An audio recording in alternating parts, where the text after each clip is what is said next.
All right, outdoorsmen. Today I'm going to add another segment to how I do it. Again, not that it's always the right or the most perfect way, but it's how I do it.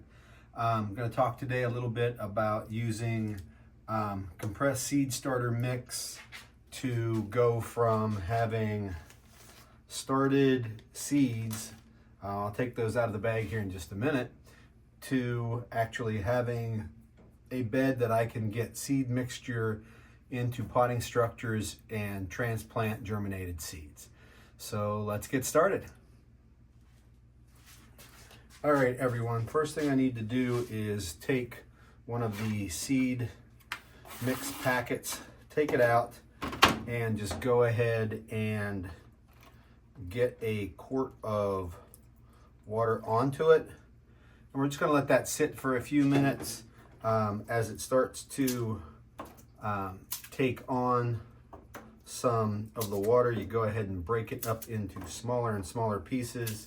That certainly helps move the process along by increasing the surface area for the mixture to absorb some of that water, and then we'll be able to start transplanting from there. Okay, everyone, we're about 10 minutes out, and the potting soil mixture, well, it's just compressed coconut, is all absorbed the full quart of water. It's certainly not a gallon. It's nice and soft. As you can see, it breaks up super easily. We're going to go ahead and get a couple of our potting mixtures, potting containers here, clean our hands off, get some seeds out, and we'll move on to the next step. It was very interesting as I opened up this paper towel that I had germinated my seeds on. You could immediately smell the cucumber aroma coming from these seeds, which was very, very interesting. We're going to go ahead and get some of the potting mixture into the bottom of these starter packs. Get them in. Just take the second one, press it down gently. You can see there that it needs a little more in some of the places. You just go ahead and get it in, get it roughly even, and you can just go ahead, pack down, and you have yourself a great surface to go ahead and get your new seedlings into. All right, the next step will be to very gently go through and pick the germinated seeds up. They have lots of little roots on them. I'll show you here in just a second. I'm trying super carefully to pull these so that we are not damaging the root system, because if the root system gets damaged, the plant is going to die. Even if it means that some of the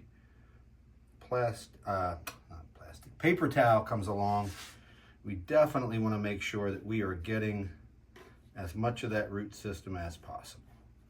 Just gently place it down in there, add a little soil mixture over the top, and we're ready to go.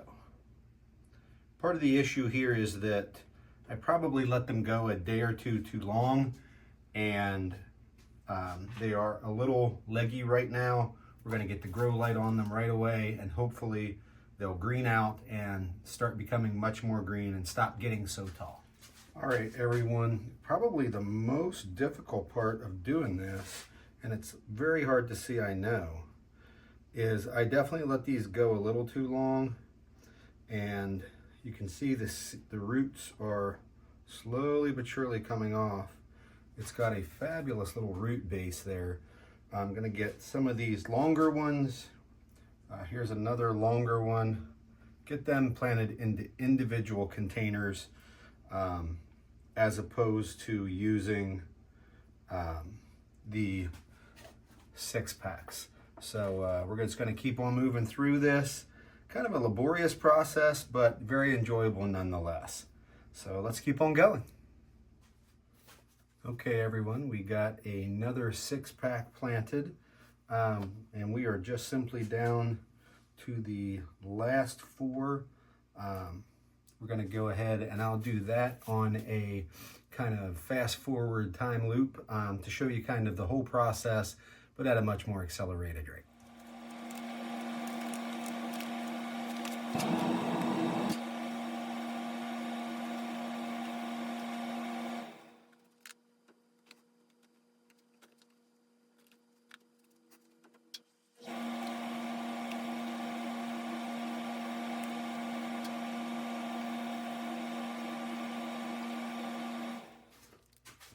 Okay, everyone, so there you can see we have some that are in single pots, some that are in 4-packs, and I even have some that are in 6-packs. I already have them in my little space. I'll show that to you here in just a minute. Kind of like a fruit cellar or a canning cellar. And we're going to get a grow light on them, get them in some water, and be ready to go. All right, everyone, I am going to take my last little seed pack and take you over and show you my growing room. Here you can see the grow light. There are the other ones that I've already transplanted, and there we go. So we are all set and ready to keep them nicely watered and have them all set to grow and give us lots of fabulous cucumbers this year. Looking forward to making lots of varieties of pickles.